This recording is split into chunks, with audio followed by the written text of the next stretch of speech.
speaking here with us this evening. Mary Elizabeth, good to have you with us. Thank you for having me. And of course, I want to start out, I got to make sure that I give Austin Custom Brass credit for sponsoring these interviews. Do you know Trent? Have you dealt with Austin Custom Brass yet? Yes, I know Trent from Chosen Vale. He's the best, isn't he? He's great. He's great. And don't you love all the videos he's been putting online, right? I mean, it's like every day there's a new trumpet, a new cornet, a new mouthpiece, a new toy, right? That he gets out there and he promos. And he's such a great player, right? So it's fun to hear him talk about it. And but of course, Trent and everybody at Austin Custom Brass will take care of you. The service, the products, all of that, just top shelf stuff. So Trent, thank you. Of course, you can go to austincustombrass.biz to find out more there. Of course, I want to tell you about some upcoming interviews. Of course, we had Alan Vizzuti last week, right? And May is just turning out to be a spectacular month. Of course, Mary's here this evening. Next week, we've got a guy who can barely make it out of the staff, right? This guy named Wayne Bergeron. Should be interesting. Of course, I'm being funny with that. I'm trying to be funny with that. And then the last week of May, we have Bijan Watson. I'm really looking forward to talking to him. I haven't met him yet, so it's all going to be fresh for me. But if you guys know more about him, hopefully you'll still enjoy that interview. Let's see. Oh, I've got to show a couple of shirts. I'm still trying to promo these shirts. Mary, I don't know if you've seen this yet, but the World Trumpet Force, right? The WTF, right? Born from 2020. Any idea what ventilabis magis means, this Latin phrase down here? Blow harder, right? If ever a trumpet community needed a phrase, a motto, that's it. Of course, you can get those shirts at studiohfl.com, which is a nice little segue into, if you want to get the shirt, studiohfl.com, merchandise. If you want to sign up for the newsletter, studiohfl.com. And let's see. Oh, of course, Patreon. You're welcome to support Studio HFL by going to patreon.com/studiohfl and checking out the 4 tiers of support available there. So that takes care of the business side of things. And Mary, you want me to call you Mary or Mary Elizabeth? Mary is fine. I do have a question of where the live stream is right now, because I'm multitasking and trying to share it on my page. It should be on the Studio HFL YouTube channel and Facebook page. It should be going to both of those at the moment. All right. I don't see it, but I'll have to look for it later then. Are you looking on the Facebook fan page? Studio. On Facebook. Yeah, Studio HFL. So let me see about this. See if I can. I don't know if I can change this during. Oh, it looks like I set it up to go to my. It's going to my page. So yeah, if you want to, it's actually, everybody, it's going to my page, Larry Powell, not the Studio HFL fan page. That's my error, but I'm not sure I can change that midstream here. So, but I can still share that after the fact. Okay. Of course.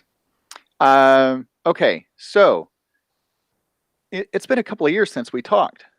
I think so. I can't believe that much time has passed, but I know this whole year has been a little bit strange with feeling time. A little, right? I mean, I don't. It's still hard to remember what day of the week it is right now. Much less, we used to be able to mark orchestra season, right, with the orchestra finale or the grand opening concert or Christmas concert, and it's like none of that happened. So all of those milestones or markers throughout the season, weren't really there. But I will say you have done a remarkable job of the social media presence, right? You have certainly Instagram, Facebook. Where else are you? Are you a tweeter? Yeah, I try to sometimes, but I'm not super connected in the Twitter world. It's mostly Instagram and Facebook. But you had already been doing all of that before this, right? I mean, you were really engaged in that. Yes, and when everything shut down, I wanted to stay connected with audiences and also stay inspired myself. And so right off the bat, I did the 100 days of practice, and I organized a few large virtual video projects and participated in other people's projects. And I also formed the Apex Trumpet Symposium with my husband and our friend Nathan Warner. And so we are doing our third session this summer, and that's been really successful and really fun to put together. Yeah, can we start there with Apex? Sure, sure. Yeah. So the genesis of this, was it because of the pandemic, or was this something already in the works? Well, Nathan called to just chat with me last August and mentioned the idea of we should form some kind of trumpet symposium or something someday. And I was like, let's just do it now. And if you give me an idea, I usually will make it happen. So right away, we started an LLC and we came up with a name and crafted our first 8-week course. And so we did that in the fall, and we had about 25 students. And then we did a 10-week one in the spring. And now we're having like a summer intensive week, which will be June 13th through 19th. We're about half full right now, so we still have some spots open, but we have some exciting guests, including Wynton Marsalis, Phil Smith, Tina Ting Helseth, and Selena Ott and Kyla Moskovich. So we're really excited about that week. All virtual or any in-person students? All virtual, and then we're talking about for next summer to find a way to meet in person somewhere in the States. So we're scouting out locations for that too. Mm-hmm. So is this kind of like an ITG kind of event where you've got master classes and coaching or concerts or all of the above? Well, I think when we do it in person, we want to keep that community aspect of it being pretty small. So I think, 20, 25 students is a good number to aim for. That's worked well for the seminar that we've had online so far. So everybody can get to know each other and it becomes this special community. It's funny. You mentioned community. I think trumpet players are a pretty amazing community. I think we have handled the pandemic really well. I have not seen any other instruments have so many interviews and festivals around the world. I've done dozens of master classes all around the world from this spot, and I think that's what I really love about the trumpet community is everyone's just the excitement is still there despite 14 months of isolation. And as stereotypical a trumpet player can be, with the ego and the braggadocio and all of that. I mean, that hasn't really come out, right? It's been the support and everybody's cheering everybody on through all of this. I think that's kind of been one of those silver linings. I think so, and I've gotten the opportunity to meet some players I didn't know before. I've gotten to interact with Tina Ting Helseth through a seminar that we did last summer, and to actually get to meet her and speak with her is just really cool. And plus all the other trumpet heavy hitters that we've had through Apex, we get to chat with these people and hear them teach, and people are more willing to do things online, which is great. You just get to connect with more people globally on a more regular basis. So we're going to continue to talk about you, but the other two people in Apex, you mentioned, of course, Dave, and then the other person I'm not familiar with, Nathan. Nathan Warner. Tell me a little bit about them. So David Datch is my husband. He is the trumpet professor at UNCSA and also plays in Santa Fe Opera, former member of the Marine Bands and Naples Philharmonic. And Nathan Warner is he has classical chops, and he's mostly a jazz player. He's a Bach artist and founding member of Sugartone Brass. And so it's a good mix because all three of us have different strengths. And it's just been really fun to craft curriculum. Nathan's one of our best friends, and so we usually hang out every summer. And so it's just been nice to be able to work with him and just hang out and also have this business too. Right, and finding everybody's strengths, right? So, I mean, what would be one of your strengths, or what would be Dave's that you guys all bring to this? So my specialty is higher piccolo playing and also doing fu attacks and finding the sound for the day. And I love the Frankine book, Mary Frankine. And I also, the articulation and the low Clarks. And Dave has just phenomenal technique, and his pedagogy is just excellent. And so he has all these different practice ideas. And Nathan has a lot of different ideas with, building strength, and he's a Bill Adam.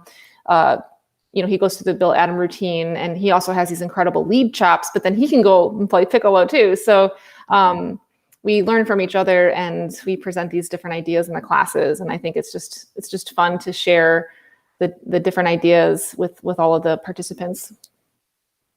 So being married to another trumpet player, now I'm married to a violinist, right? I mean, there's a natural attraction, that seems like, between trumpet and violin, but two trumpets. I mean, do you ever get in arguments about, valve oil or mouthpiece size, or uh, whose instrument is better? Bach is better than Yamaha is better than. Well, luckily we are both Yamaha artists, and we learn from each other, and it's never competitive. We love playing duets, and we're both big trumpet nerds. So we both play entirely different equipment. But we listen to each other and work together. We also have our time apart to practice, so we don't drive each other too crazy. But I've started to bring him on some projects that I have, mainly because, well, not only do we love playing together, but we also want to be able to see each other, especially since I last saw you. I started a new position at full-time at Shenandoah Conservatory in Virginia, which is about 4 hours and 40-minute drive from here. And on top of that, I was still touring, and then COVID hit during after my first semester. So going back into the fall, we're crafting a plan of how to live in both places and travel between both places. Plus my touring will start again.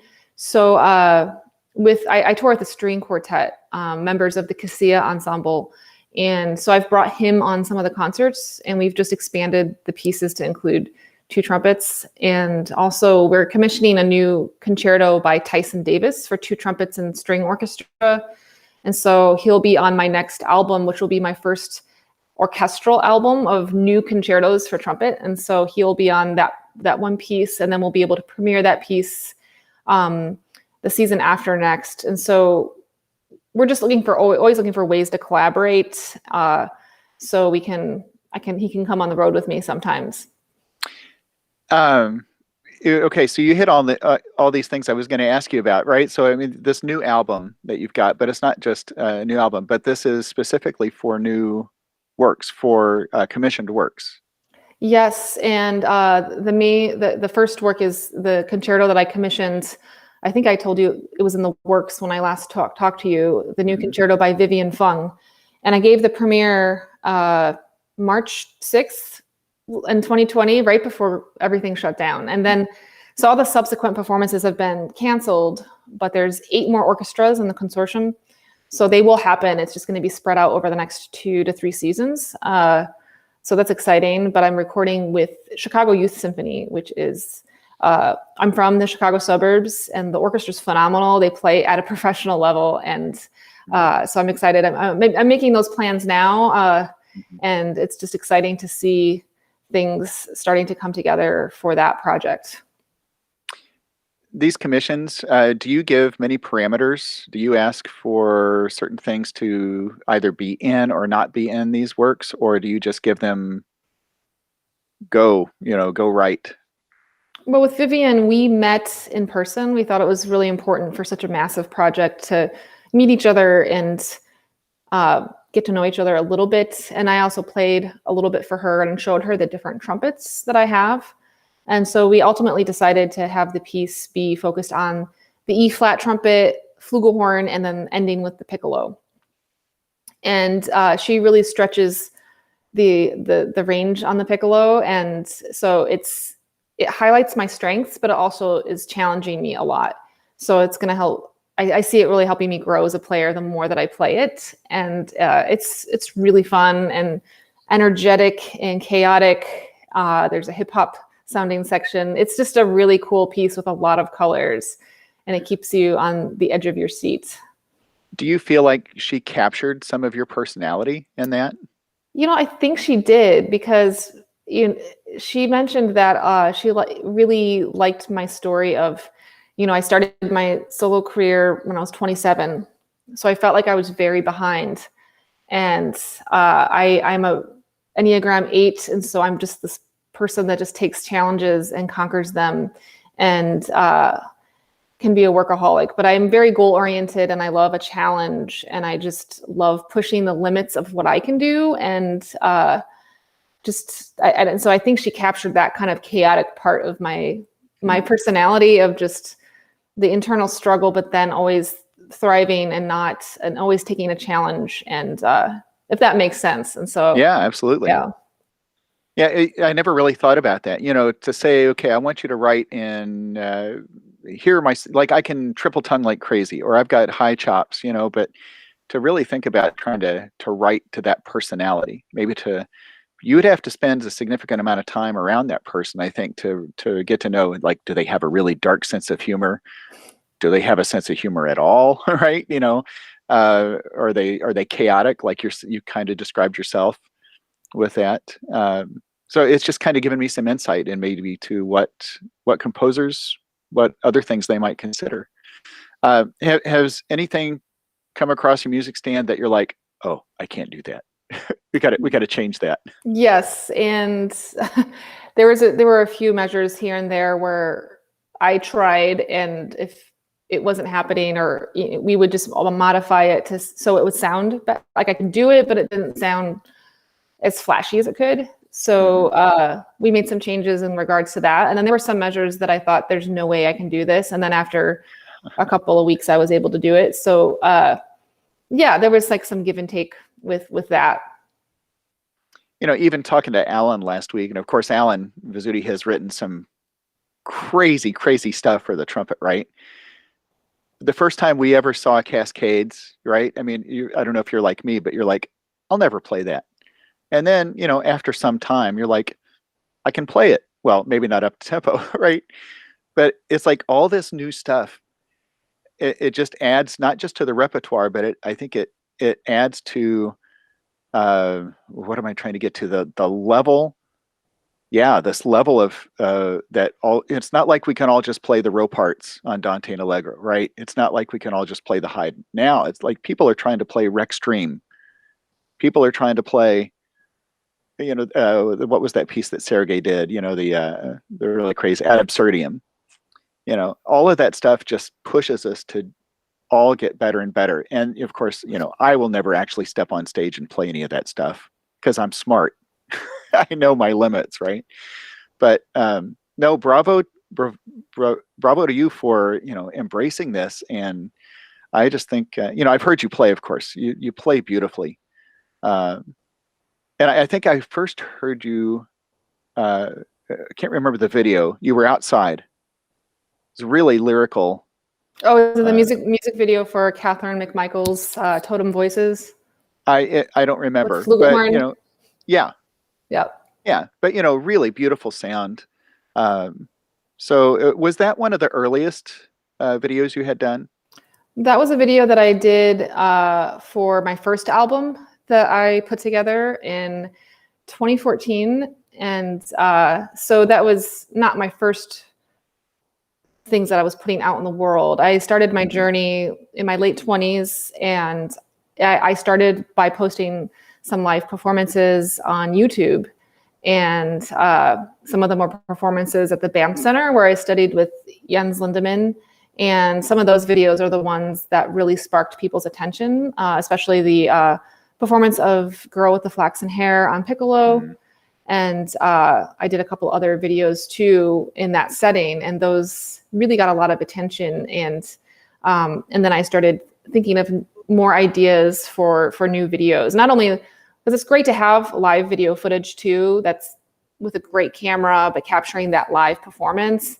But I also love mixing art forms. And so finding someone who can tell a story through some kind of like, I was thinking about like, let's make a classical music video to draw in new audiences. And that's what my friend Pablo Camacho from Uruguay has done with some of those more creative videos. And I think you're seeing that more and more now. I'm not unusual anymore. I see more and more really cool projects coming out with classical musicians making really cool, interesting videos to accompany a track on their album rather than just playing on a concert hall. So that's been really fun to watch. Well, this is no longer just an audio experience, right? I mean, don't you think we're now forever in this kind of visceral? I mean, it's visual and aural at the same time. I think so. It's like those days of standing static at the front of the stage in front of the orchestra. Well, they're not over, but that's not all there is anymore.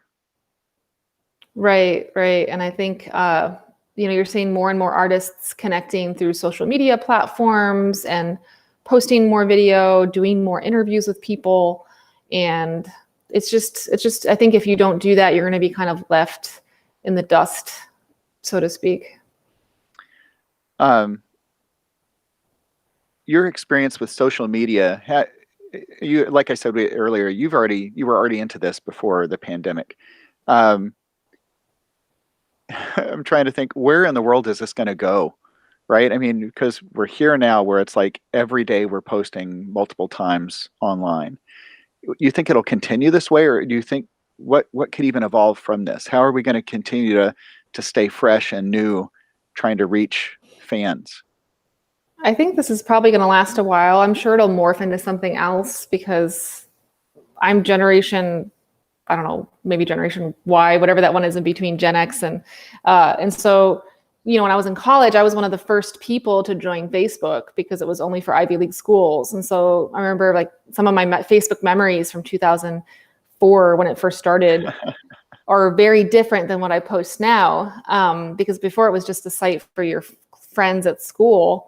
And before that was MySpace, which was not a career thing. I posted some trumpet stuff on that, but it was mostly about just like chatting with people and having a fun page. And so it's really been interesting to watch this evolve throughout my timeline of being in school through being a professional, and just to see the changes. And I think as long as we stay flexible minded as the changes happen, that's how you stay relevant, learning the new platforms. Like I didn't know what I was doing when I started my Facebook fan page or YouTube or Instagram. Instagram just started mostly, I just was using it for the picture filters. And then I realized people were connecting with audiences. And then I started to learn the platform when a couple friends nagged me about not using any hashtags. And then I realized that I could connect with an audience there. And then now you see concert presenters on Instagram. It's become a really big thing. Will it be the same in 10 years? Probably. It'll probably be some kind of different platform, I imagine. Yeah, although I do love Instagram, but I loved MySpace too, which I don't think it exists anymore. I think you can kind of see broken parts of your old page, but I can't. Right. I can't. I tried to sign in once because I was curious, and it's like no longer really there. Well, I remember there was another site called Classmates, right? I don't know if it started at the same time, but you could connect at that time. If you could find people you went to high school with, and of course, I think that probably got absorbed into that. But I hope I'm not going to step in this, but I think I've seen enough of your social media posts that I admire that you stay out of. You focus on you and your music, right? And I think that's brilliant. You don't want to alienate anybody. Like I take no social or political positions on anything. I have my opinions, but like if I want to grow an audience for Studio HFL, all they want to hear is my interview with you, right? They don't want to know my position on vanilla or chocolate or Rocky Road, and I like Rocky Road, so there's my position on that. So. But I think that's where a lot of people get in trouble, right? It's like let's reach out and try to build a fan base, and I mean, people really are just interested in the music, right? I hope. Yeah, and I do share some ideas that I have that I feel very strongly about, and I've definitely lost some fans because of it. But I'm really just posting. I use the platforms to post what I want. I'm really not I don't feel like I'm censoring myself. I'm being myself. I post funny things, this Reface app, and I post some real things on the stories. And I feel like that draws the audience too, to get to know me as a person. And I'm okay with sharing some things. And of course, everybody loves Duke, my cat. Yeah, so I'll definitely share some things that I feel that are really important to stand up for certain things, but it's not like I don't do that like every single day. Yeah. If that makes sense. Yeah. Well, and I did step in it because I apparently missed some of those posts. So I find it interesting too. Sometimes I'll try to really plan what I'm going to put out on social media, and it'll get a handful of likes. And then I posted a picture of me and my mom, for Mother's Day. And it's like everybody in the world likes it. It's like, wait a second, but I think that's what people really want to see. They like that human connection, right? And, of course, I thought my mom looked pretty good in that. So maybe they were liking it because of her. But so albums, you say you've got this one coming up with orchestra, but obviously this is not your first album. You mentioned the one you did back in 2014. Yes. And go ahead. What else is in there? Well, I have two more. I have my second solo album, which was released in 2019. And throughout the pandemic, that one was nominated for 3 Opus Classic Awards, which I was surprised because I forgot my publicist had sent in my materials. So that was really cool to be even considered for that. And then I also have Seraph Brass's debut album we released in 2018. So 4 albums total in the works. It's not like you're not busy, and then you bring up Seraph Brass again. It's like, oh yeah, so there's this whole other aspect. And yeah, you guys just started touring again. It was one of the Dakotas you were in just a week or 2 ago, right? We were in Minot, North Dakota. That was our comeback concert. And how'd it go? It was great. It was really fun. I definitely had a higher heart rate on stage, but it was really nice to be there for a live audience, and it was nice to talk to them. And we just had a lot of fun. It was really fun to be together as a group again, and just hanging out and actually getting to play together as a group rather than a virtual video or a virtual masterclass, which is what we've been doing essentially for the past year. Right. Okay, so if somebody says Canadian Brass, you know enough about them to say, okay, they're this, or Empire Brass is this, or Monozzle is this. How would you describe Seraph? Well, our typical concert will have a handful of classical arrangements of some of our favorite pieces. And then mixed in that, we have new works, some by some commissions that we've done by underrepresented composers, mostly women composers. And depending on the series that books us, it might be more popular things, or it might be a mix of some more serious works. So I did not want to have the group just do one thing, like, oh, we're only going to do new music, or we're only going to do arrangements. I really wanted it to be a mix. And that's how I handle my own recital programs as well. And so it's a really nice balance because we just get to mix everything together in one show, which I think is really interesting for an audience, and it also keeps us really I don't know, we never get bored. There's always it's always a lot of fun to play a show, and sometimes we each do a solo feature with the group, and we'll choose a piece and have it arranged. So it's fun, it's really creative, and right now we're in midst of a commission for a piece by Catherine Salfelder. She's writing a piece for us with wind ensemble and an orchestra version. So the premiere of that will be in November. So we're excited. I haven't seen any drafts yet, so I'm excited to see what that's going to shape up like. I've not seen one of your performances yet. Is there a comedy, or do you guys stay on stage? Do you bridge every tune? Does somebody come up and talk, or what's the format for the group? So as the years go on, we're memorizing more and more tunes. So we have a handful of them memorized. We also we'll change setup pretty frequently, and it's really easy now because we have our own stands with iPads on them for the stuff that's not memorized, and so that makes moving around the stage a lot easier. And then in between that, everybody talks. So the audience gets to hear from all of us. And I think they appreciate that. They like getting to know each of us and our personalities. And so everyone's gotten really comfortable with speaking and with performing and memorizing. So I think the show stays interesting. You know, the trumpets, we both have like 6 trumpets with us. I have like my hoard of trumpets next to me. Right. And it just because I like to utilize as many colors as possible in my solo shows and with Seraph Brass. I love switching instruments. I love that the fourth wall is becoming almost non-existent, right? I think the audiences like that we can engage them, would walk out, we look them in the eye right at the beginning, right? It's not just the bow and okay, you hang out there and applaud when I'm done, right? I love that. To me, it makes it so much more comfortable to perform. And I think you're nodding. I mean, you agree with that. I if I had to do a performance and someone said don't talk in between pieces, I would feel very strange. And that's completely different than, you know, when I went to school, we just played our pieces, like my recital at Curtis and Yale. I just played the program and I didn't speak at all because I didn't know that you could. You know what I mean? And then once I started touring, it was like, oh, I need to talk to the audience. And so at first I had notes and things and I would want to just talk about the history of the piece. And now that I've done this for a decade, you know, I'll never use a sheet of paper again.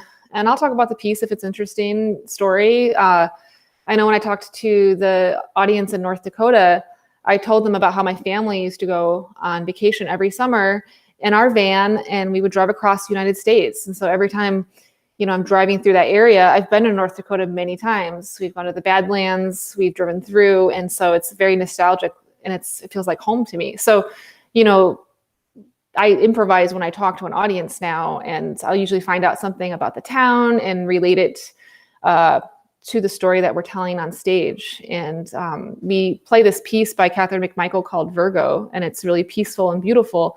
And before the concert, we were reading the story about the hall that we were playing in. It was dedicated to this woman named Ann Nelson, and she passed away in 9/11, and she was only 35 years old.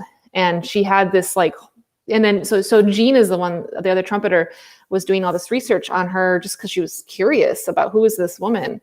And so in the concert, she just improvised and told the audience that she was really moved by the story because we were. And she's like, for those of you who don't know, she told this really cool story about her that years later, after she passed away, her parents finally opened her computer and found this list of, like, she had started a list of 100 things she wanted to do before she died.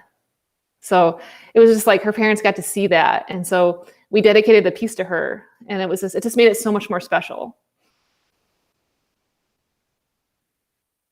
Oh, I think I'm frozen. Uh-oh.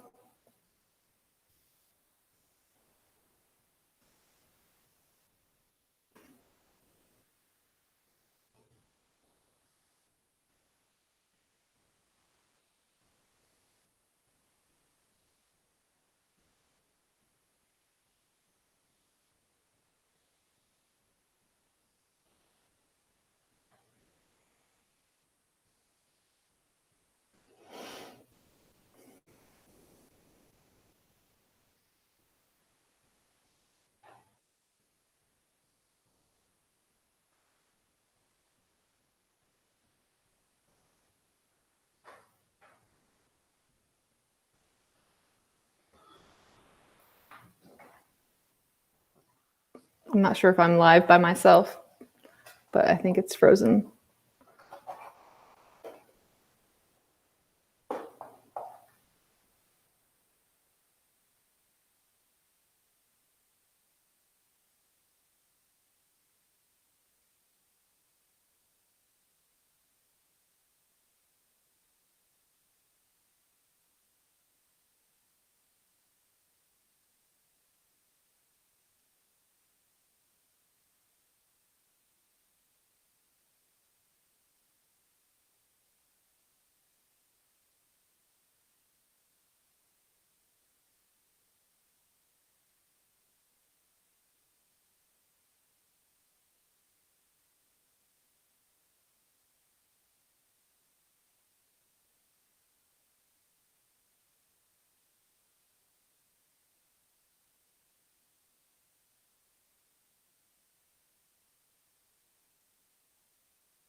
I can't hear your sound yet.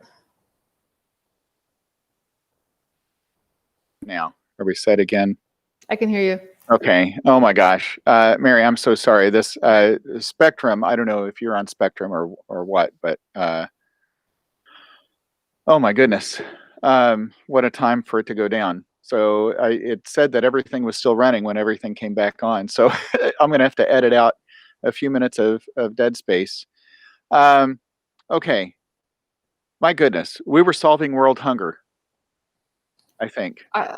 Yeah, I was talking about the My Not North Dakota concert, but I'm not sure when you froze because I was talking for a little bit. So I think maybe the last thing I remember was you said you and your family were driving through. You had great memories of driving through uh, the Badlands and other places there.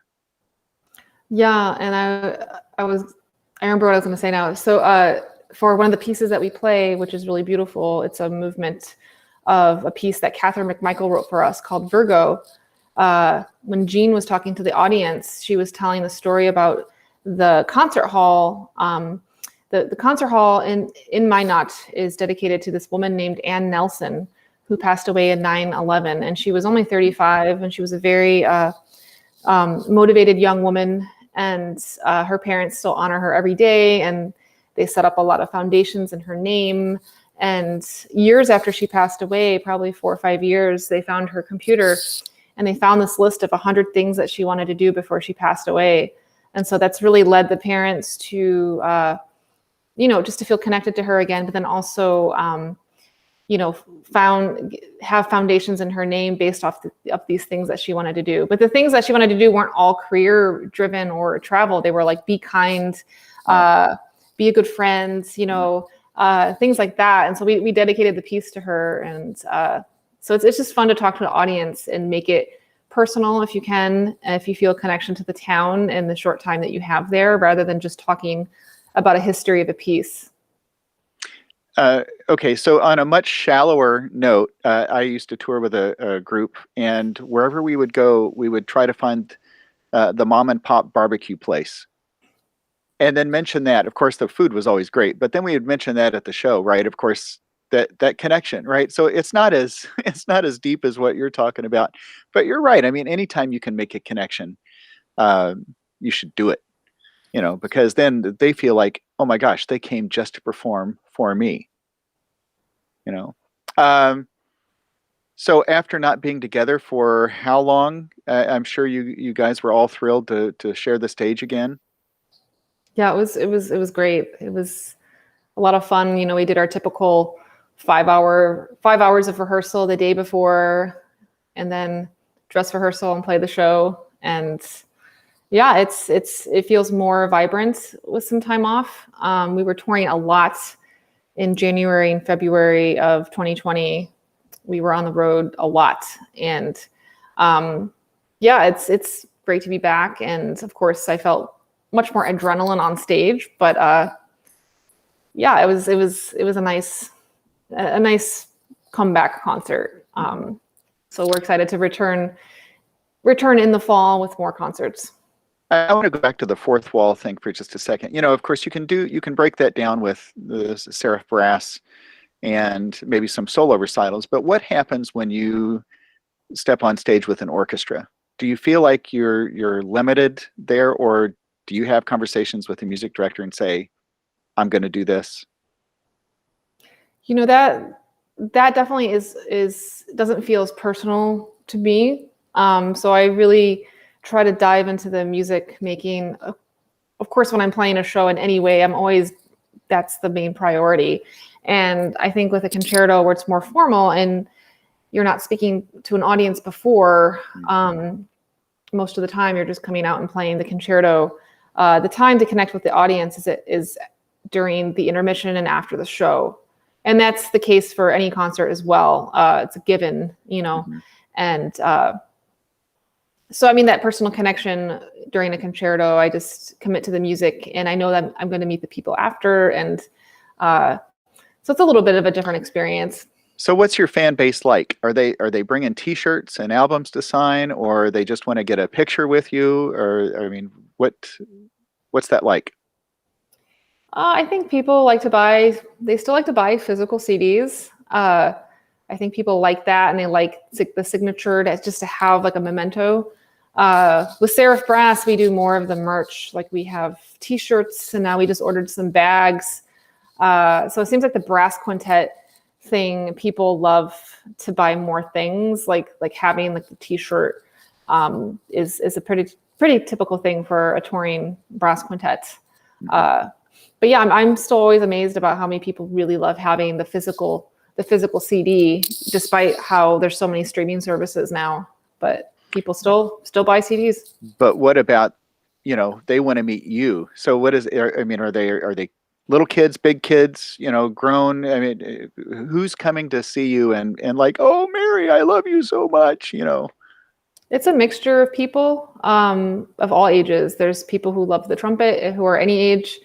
There's young students who play the trumpets, and then there's younger women who are fans, which is really cool to see. And it's kind of a wide mix. It's nice just to meet the people in the town. And some people will drive from a few hours away, and which is really endearing. My parents are two of those people, actually. If I have a concert within anywhere of 6 to 10 hours of driving, like my parents will be like, "Oh yeah, we'll be there," Right. and they just drive. Right. So it's yeah, you got to love parents, right? And if that one person is the applauding out there, you're like, thanks, mom, right? When Allison and Tina first started their videos, I was so grateful because, and then you and Seraph and so many other female trumpet players came along, because it was like, oh my gosh, finally, because my studio was not always all male, right? And so it's like you can always point them to the old white guy playing trumpet, but now it's like, oh, and there's this one I've enjoyed sending my students to, Poppy Daniels. She's like this British jazz trumpet player. I don't know if do you know who I'm talking about? Yep, I follow her. Yeah, I Great. mean she's great, right? And it's like you've got this wide range and everybody's so talented. I'm just so grateful that there's now diversity, right? I mean, it's truly a diverse platform. You can send people out and listen, and you can get great music and be inspired by anybody and everybody. Yeah, and that's one of the things that's really important to me with Apex Trumpet Symposium is making sure that we have equal playing field with that. Our symposium this summer is 50% women. It's half and half, which is really great. That's how it should be. It shouldn't just be a couple of women here and there. That's not enough.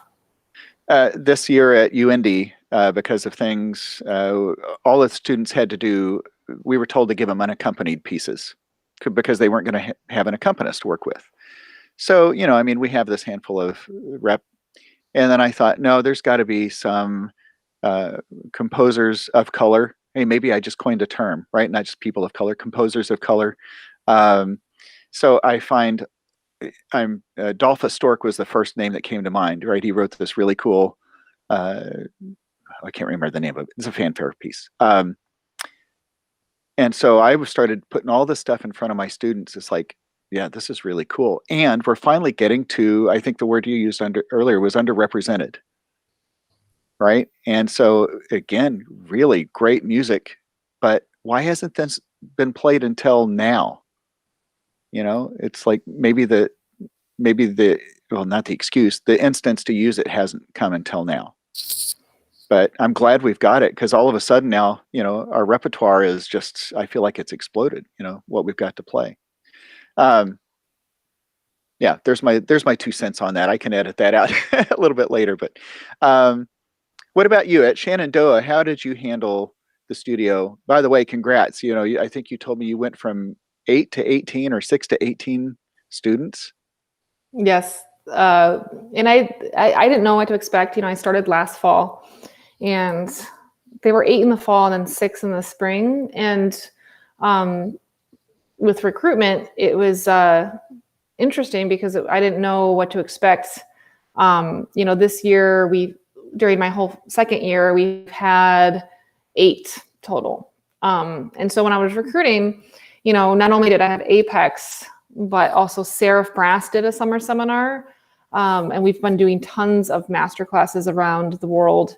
And so I'm meeting students through that platform as well as Apex. And I've done a ton of trades with other professors throughout the year. I have had 21 guest artists virtually this year. I just threw myself in at full force, and I gave students free lessons in the fall to get to know them. And yeah, the numbers have exploded, and I'm super excited to see where the studio is going to go. We have so many wonderful players joining us in the fall. So I'm just really excited I was told it would take me years to do this, and I did it in 1 year, a year and a half or so. So how does that compare to other studios? I think there's a good amount of trombones. Trombones might be close to 18. They might be more like 15.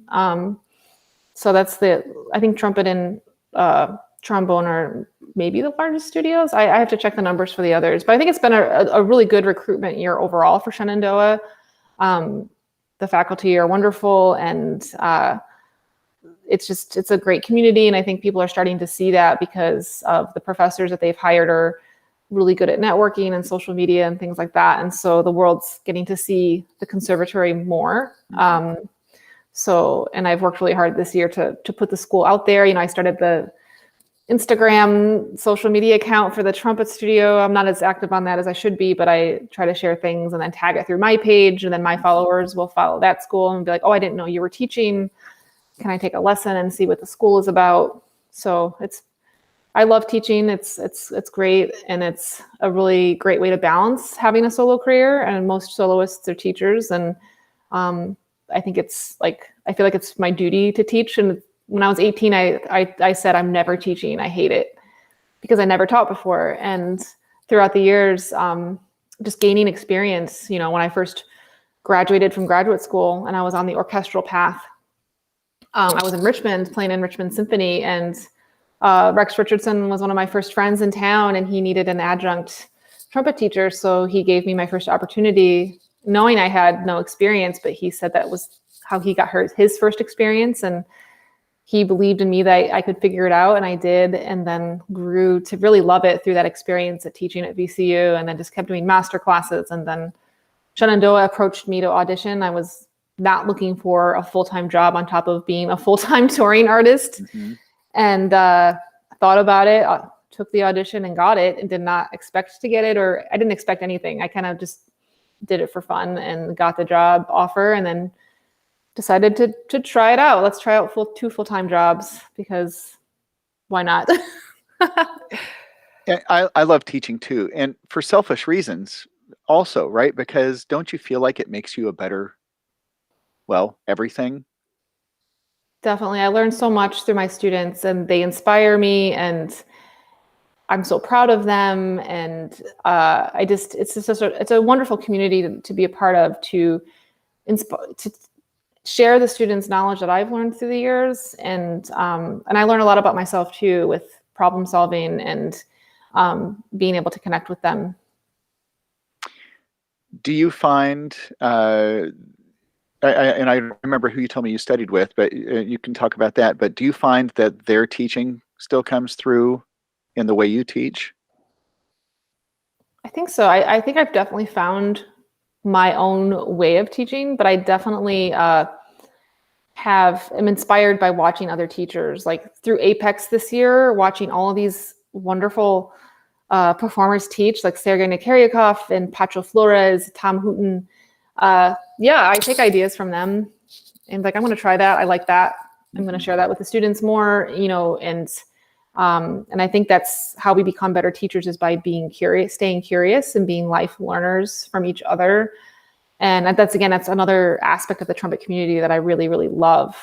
And of course, like my early years of studying, those teachers, I think, really gave me great building blocks for how I teach as well, with just, I'm really much into finding the sound at the beginning of the day and doing your fundamentals and practicing smartly and slowly, and being, and then over the years you develop those ideas. And I think I was talking about this with one of my students, because one of my students she really learns best by just hearing me demonstrate, and then she can get it right away. And that's how I learn best, is by, like, if I have a lesson with Jens Lindemann. I remember when I was learning the Brandenburg Concerto No. 2, I was having trouble getting the range a little higher to hit the high A's. And I had a 5-minute lesson with him and heard him do it, and then I could do it. And I was just like, how does that work? I don't know. Right. But when you're a teacher, you can't just use your pathway. You have to learn other pathways. Every student needs something very different. And so it's been fun to discover the different pathways. Not everybody learns the same way. Because if I just taught the way that I learned, it wouldn't work for everybody. Everybody's different and needs a different set of everything. What were some struggles you had along the way? Because I know my path has been rocky. I've taught embouchure changes, all kinds of downstream issues. What kind of things have you had to overcome? I think, when I was first deciding that I wanted to do solo playing, I didn't feel super confident. So I had to build that confidence by just performing more and switching equipment. And I studied with a lot of people, got my butt kicked, and then my playing really started to take off. And I think the biggest struggle for me was right when I was really, really making some headway. I was too old to do most competitions, so that was not really a path for me.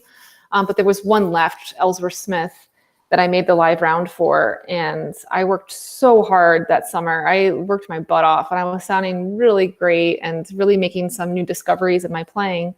And I was hit in the face not only once, but twice that summer.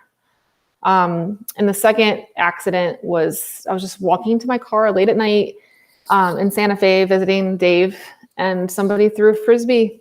And I wasn't playing Frisbee. I was just trying to walk to my car. And I stopped and said hi to a friend. It bounced off her head and it went right here. It, like, bam. And my face swelled up immediately.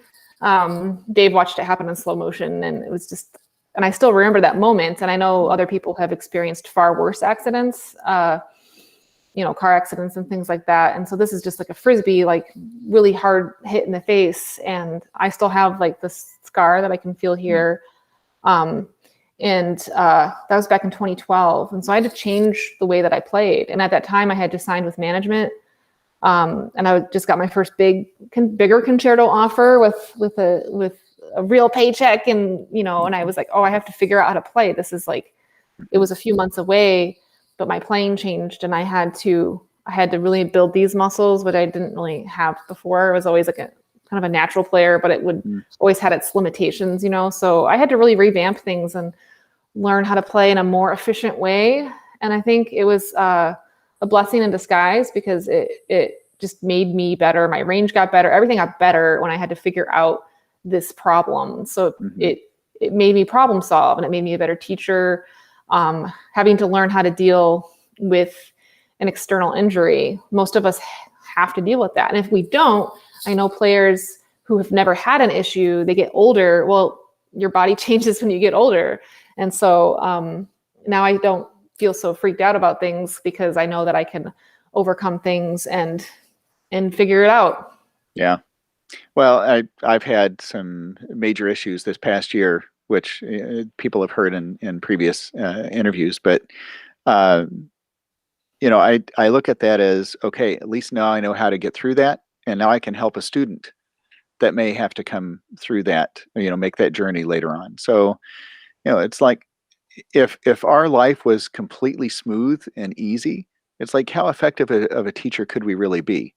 Right? Because you can't empathize. Right? I mean, you would probably have preferred not to get hit in the face with a Frisbee, right? But again, that whole silver lining or lemonade out of lemons thing is like, okay, well, here's what I'm going to tell a student that's going to endure the same thing.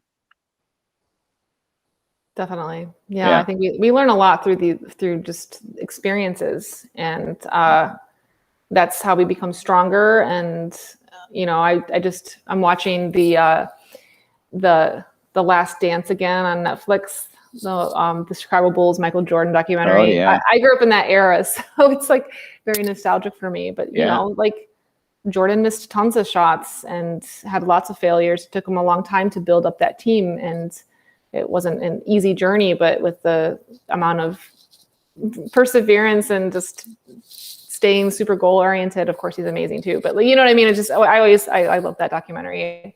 I'll probably watch it 5 more times. Yeah, but you know, I mean, there are so many parallels between the sports and the arts, you know, and with perseverance. And of course, you know, if you look at a batter's uh, batting percentage versus a soloist's percentage, you know, if we batted 267, you know, nobody would hire us, right? If we only hit that percentage of our notes. So, I mean, we can't make that equation, but there are so many things, just the training, the focus, right? And of course, it's not like we're up against an orchestra or a conductor, although we might feel like it sometimes, right? The battle. We've not got somebody trying to throw a fastball past us, is what I'm getting at. We're not competing. Um, yeah, I love the sports mentality. You know, of course, that goes all the way back to what was the tennis book years ago that people were Inner Game of Tennis, right? That was one of the first sports analogies I remember, or sports things being integrated into teaching. But how about some new repertoire that you're looking? Maybe you've talked about the commissions, but are you looking at even standard repertoire that you're trying to weave into performances? Yeah, a friend of mine who I went to Curtis with, Bill Rousen, wrote a great trumpet sonata that doesn't really get played. He wrote it. He actually wrote it about 10 years ago. It seems like yesterday. And so I recorded that for the ITG recital that Dave and we have a live recital presentation that we're presenting at ITG, and we each played a solo piece. And so I programmed that again. I definitely want to resurrect. There's another piece that I commissioned by my friend Joseph Hallman, that I want to put back in the mix of things when I start touring again. It's a really great piece, sonata for trumpet and piano. And I also am commissioning 3 unaccompanied works, just for fun. One's by Rena Esmail, and I want to really get that worked up and memorized so I can play it at master classes. And there's a couple other pieces in the works as well. So that's, and then as far as like other new things, I just played my first solo recital back, and it wasn't like a super fancy engagement. It was through the Richmond Symphony, which I've kept that per service position forever, because I only have to do like 2 weeks a year or something like that to keep it. And so I played a recital for them, and it was in a coffee shop. And so it was lots of people walking by me and everything. But I found these really great songs by Amy Beach, based on poems by Browning, which are beautiful. And now I've been listening to a ton of Amy Beach vocal music, and there's so many things that are going to work really great for on the trumpet. Mm-hmm. And Florence Price too. I love vocal music on recitals, and so I think I'm going to find a lot of new things to pick and choose from for when I start doing some solo recitals again. Wasn't Florence Price? Maybe I'm thinking the wrong. She was she couldn't sing. Maybe this is not the same person. There's right. She I'm was not this sure. benefactor way back at the beginning of the 20th century. No, No, I this think is. no. She's a African American Oh, composer. Her symphony is one of her.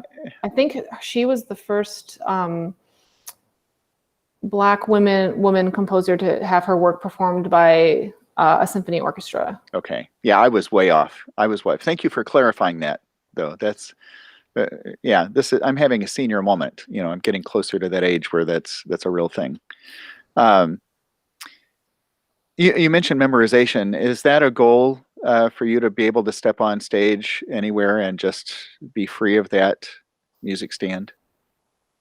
Yeah, I try to. I think it definitely helps ingrain the music and feel more connected to everything. But if it's a crazy piece like a new work like Vivian's concerto, the iPad is giving me a lot of flexibility because it's not so obstructive like a music stand. Mm-hmm.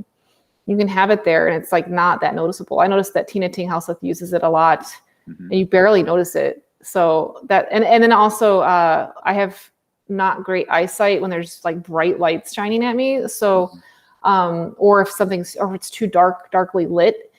And so before I used my iPad, if I was reading music, it was often a problem. So I would end up memorizing half of it anyway. But the iPad, just I can see clearly all the time, which is really nice because it's well lit. I can have the music a little bit bigger. Yeah, it's really great. Well, and of course, aside from tonight, technology, my iPad's not failed me in a performance yet, although I know where the hard copy is, right? Just in case. But yeah, I love the iPad. I love being able to, uh, I don't have to carry a giant bag with me to school, right? With everything in it.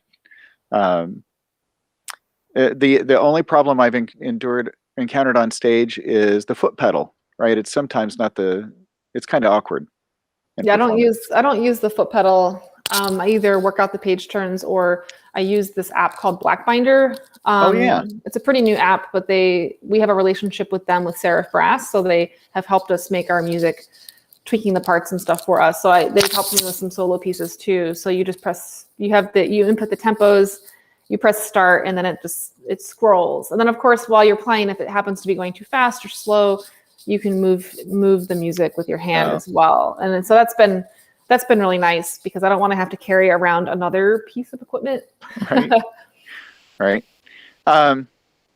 Well, I want to say thanks again for joining, and I want to apologize again for the tech issues. That's so frustrating. But it's great to see you again. I know we're all waiting for that day we can all get together and share a cup of coffee and then shake hands if that's ever going to be a thing again, right? But it's great to see you. It's nice to know that things are really going full motion. Well, it might feel like full motion, forward motion for you. And of course, social media, you're going to have it out there when all these performances, right? What's a website for Seraph Brass? It's pretty easy to find, seraphbrass.com. And my solo one is marybowden.com. But easiest way to keep in touch is on Instagram, Mary TRPT and Seraph Brass. Mary Trumpet, right. So this has been great. Thank you for joining me tonight. I appreciate it. And yeah, hang on one second. I'll sign off here. And again, thanks to Austin Custom Brass for sponsoring tonight's interview. Of course, next week, Wayne Bergeron, and that's May 18th, and the May 25th is Bijan Watson. That'll wrap up the month of May. So thanks everybody for tuning in. I'll see you next time.